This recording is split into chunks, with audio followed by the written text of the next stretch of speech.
Try something here because I don't have a camera stand. I think that might work if I put it on my inspection. Oh, that's going to work out great.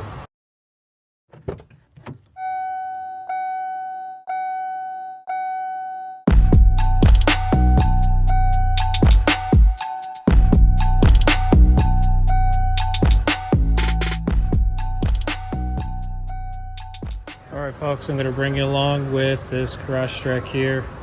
We got some damage on it. The customer is having a vehicle drivability issue.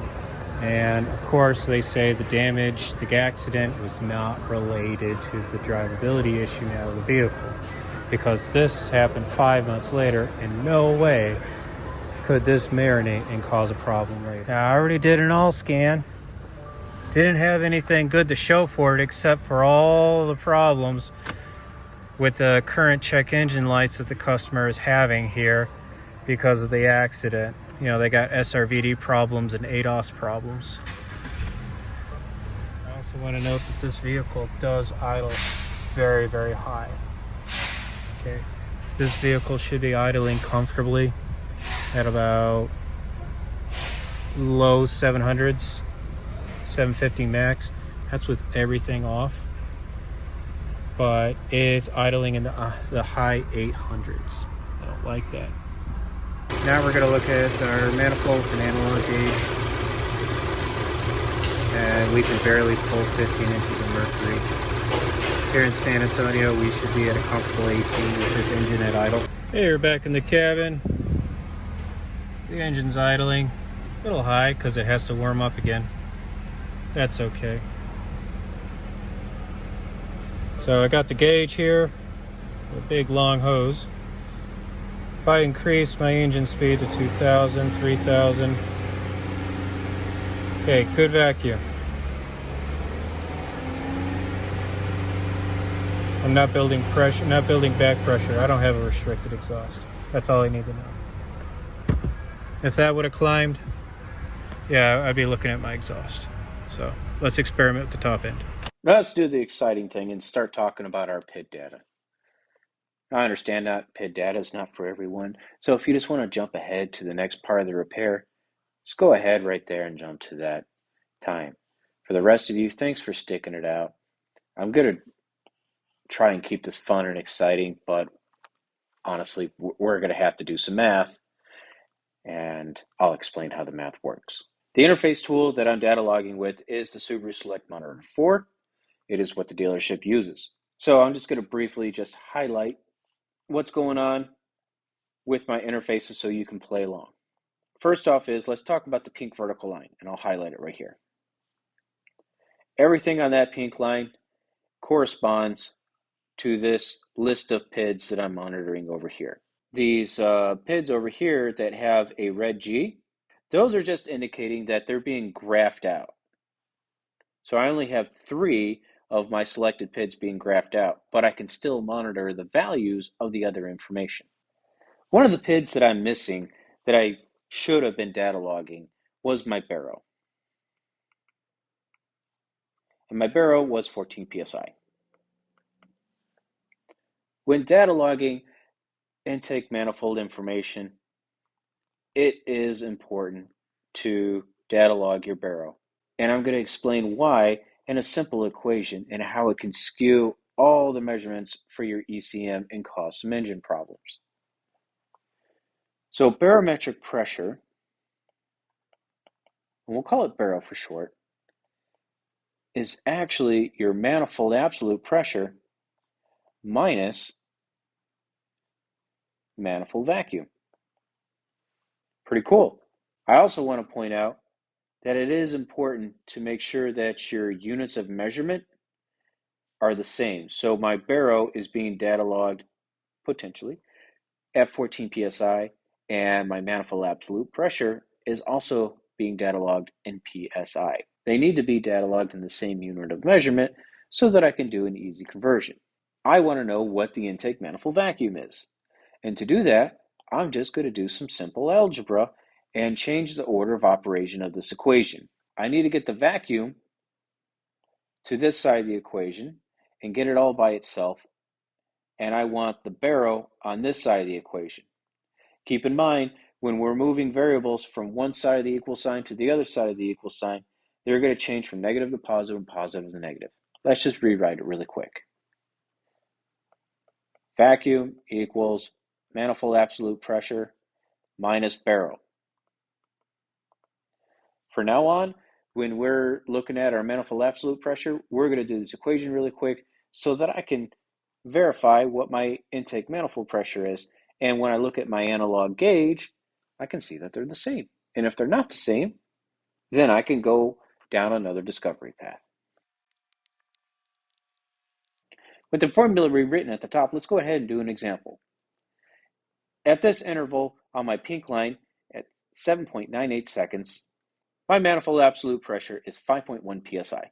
So I'm going to write vacuum equals 5.1 psi minus 14 psi. So my vacuum in psi is negative 8.9. Always carry those unit of measurements. When you look at your intake manifold gauge, it's important to know that the majority of them, if not all of them, are in inches of mercury. If you go to Google and you look up what inches of mercury is to psi, it's going to be like 2.01 something, something, something. Let's keep this math simple, and I'm just going to round it to a straight up 2. Okay, so let's rewrite 2 inches of mercury equals 1 psi. So I'm going to rewrite this to vacuum and multiply 1.8 times 2. I'm going to get 17.8 inches of mercury. Let's do that again on another point. So on my data log, I wasn't too interested in this area right here because this was engine warm-up time. It's very important to get a good vacuum reading of your intake manifold when the engine is warmed up. During its warm-up cycle, the ECM is making the car do a bunch of goofy things to get the operating temperature all the way up. So after it went through its warm-up cycle, the ECM was commanding this high RPM load right there. Let's do another working example of calculating out our vacuum, okay? So if my vacuum at this interval right here, 7.8, I'm just going to leave the PSI off, minus 14, negative 6.2. Calculate that to inches of mercury, negative 12.4. All right, well, I guess if I was 2 miles high, that would be good engine vacuum, but I'm not 2 miles high in altitude. All right, I'm at 600 feet. And at 600 feet, I want to see at least 19 inches of mercury. I'm pretty worried about what's going on with this engine. Let's look later on down the data logs where I'm looking at the engine trying to stabilize, and our RPM is pretty low, 676. This engine isn't pumping air too well. Because you see right here, our manifold absolute pressure is 8.8, and our throttle open angle is 16%. So the throttle's closed, and we should be getting a good vacuum, but we're not. Let's do the math.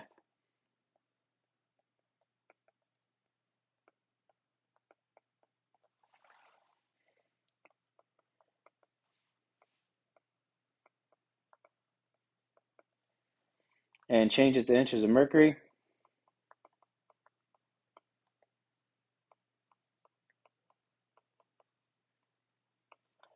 If I'm hunting for 19 and I got 10, not good. Okay, this throttle pade's closed. I should be pulling vacuum. Later on down the data log, the engine speed did come back up a bit. We're at 869, and the vacuum is 6.7. Let's do our math.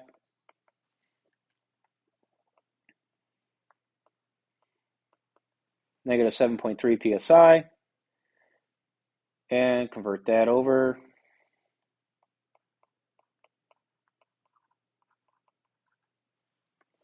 Still coming up short. These are snap throttles that I'm doing. That's what these big humps are right here. So what I'm looking for on the snap throttle is I'm looking for my engine response to the introduction of a lot of really good air. Let's look at the throttle. Let's look at the throttle open angle right here, 81%. That's a lot of atmosphere rushing into the intake manifold, so it's going to bring up our pressure here, 14.1 psi. But wait, isn't our atmosphere pressure 14 psi? Do that math. 14.1 manifold pressure minus 14 atmosphere vacuum equals 1/10 of a psi. Weird.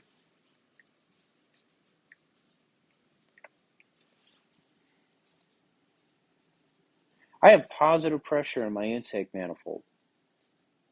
That's worth noting. I'm very interested in that. And if I zoom in here, get rid of some garbage, I want to point out that, I'm just measuring the bottom of this little iteration right here, but coming back right here, it's just a wee bit higher. So I can say that this point right here is greater than 14.1 psi. Again, I have a difference of atmosphere. Something is inducing more pressure into my intake manifold. And I think I know what it is. It's the exhaust gas recirculator.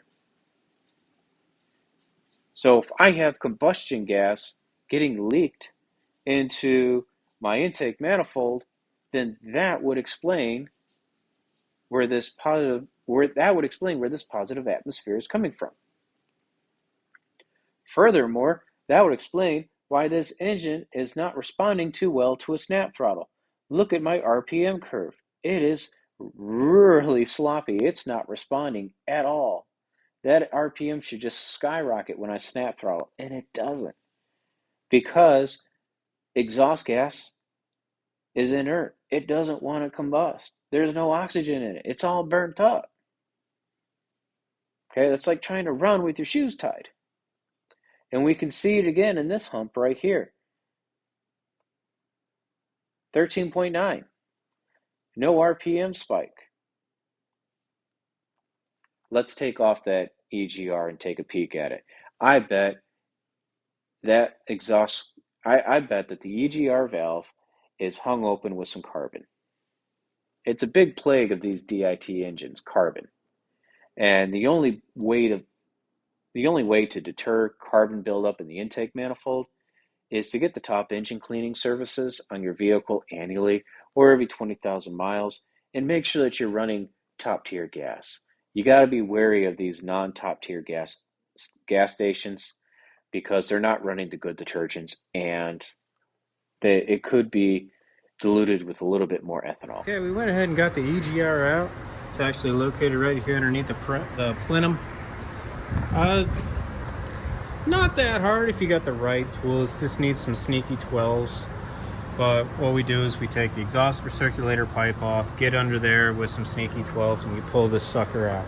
If you don't got sneaky 12s, then just buy the extra 2 beers, take the intake manifold off, and do it slow. Okay?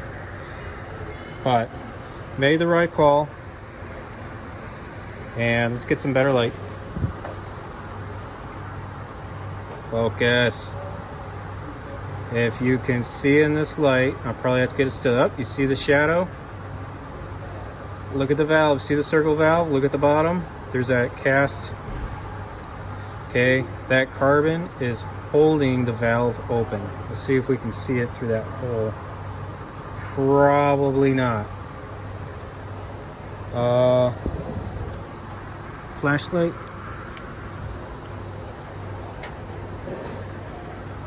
Oh yeah, flashlight trick works much better. Okay, maybe light. So we got carbon holding this valve open. It's all crudted up. Focus.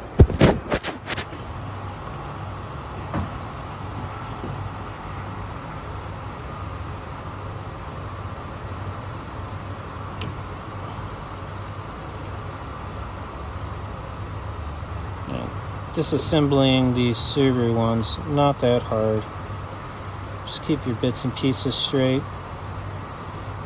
And then make sure you get your plug oriented in the same spot.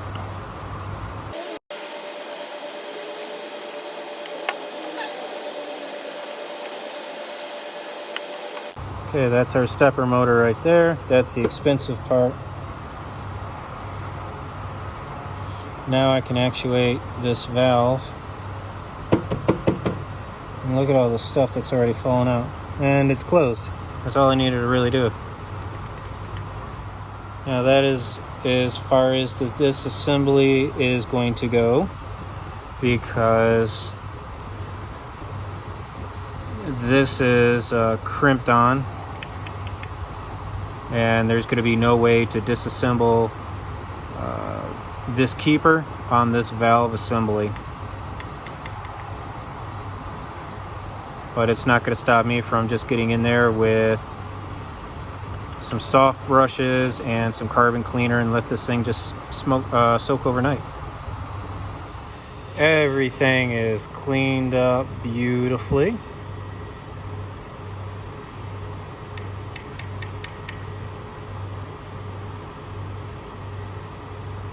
Just put her back together. And there we go.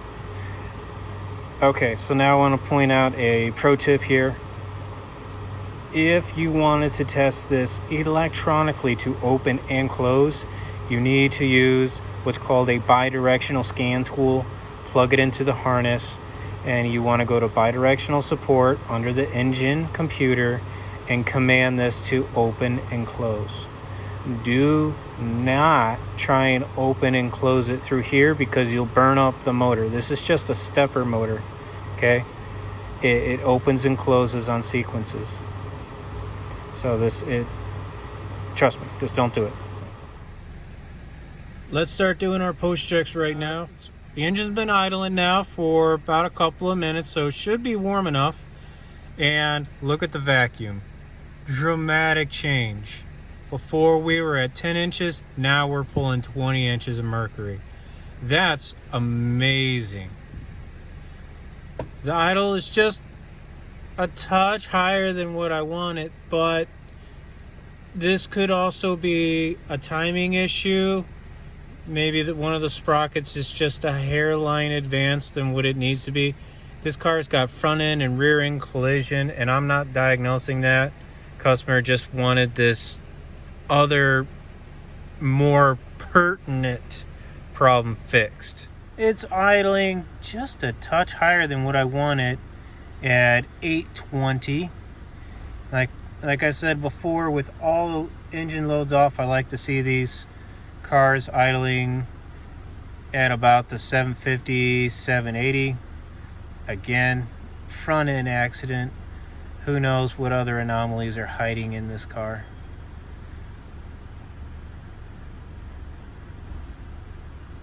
Fuel trims are doing good. I haven't reset anything yet.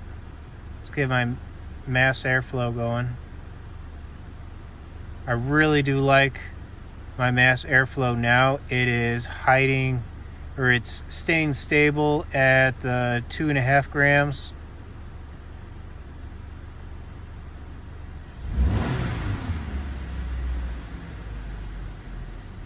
And that was a really good reaction of the manifold. I really did like that.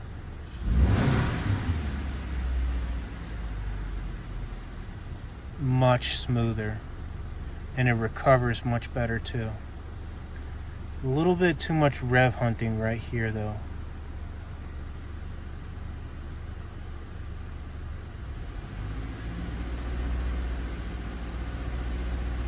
Try and hold about 2,000.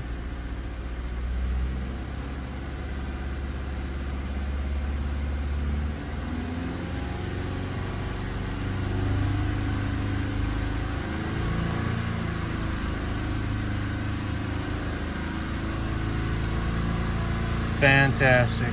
I like it a lot.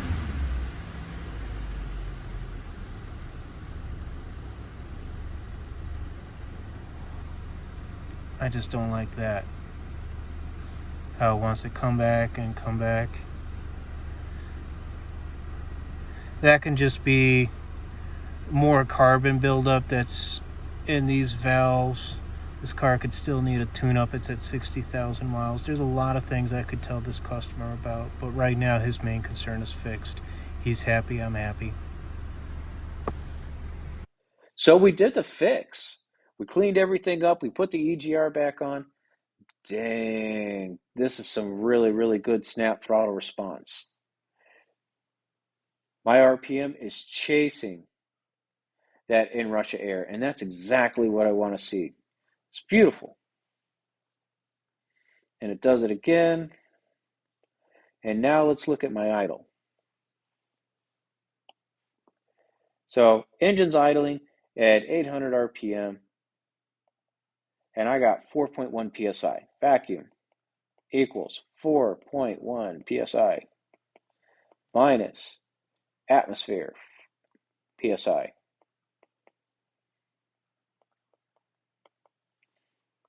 Negative 9.9 PSI. Convert that to inches of mercury, and I got negative 19.8. I got exactly what I want, and I have the data to prove it. So going over all the data and presenting it to the customer, I feel a lot better about telling them about the repair on their vehicle. So let's run the math really quick on how I made money off of this. 1 hour diag. I did a data log. I did all this from the driver's seat. 20 minutes worth of work, and I made an hour's worth of work. Great. I'm not ripping off the customer. This is a lot of training and knowledge that went into this evaluation, and you can take part in this. Okay, I got good at this because I cranked out the numbers again and again and again. I data logged every single thing that somebody said, oh, it's probably this, oh, it's probably that. Okay, well, if it's that simple, then I'm going to do a data log. I'm going to do the repair. I'm going to do a data log again, and then I'm going to go home and I'm going to study the information. So that way, when these weird things come in, I can just jump into the driver's seat, do a quick data log, show the customer what my evidence is, and now they don't have to think that I'm ripping them off. I'm handing them hard evidence. I know this is a bunch of squiggly lines, and this might confuse a lot of customers, but it does show that you put the effort in and you're not just guessing. Because there are a lot of people out there who are diagnosing off of just muscle memory, or they Google something, or they Facebook something, and they say, "Oh, this is the most common repair on this type of concern." This is the future, ladies and gentlemen. We have the data log. So I charged the customer 1 hour to diag the problem, and then I asked for an additional 2 hours to remove the EGR and clean it and reinstall it. So 2 hours of work. I had this car done within an hour and a half, and I made 3 hours of work. This is the future of making good money, is doing solid diagnostics. And when you have the before and the after results, that sells the repair to the customer. If you have any questions about what information I went over, please let me know in the comments, and I'll go into more detail.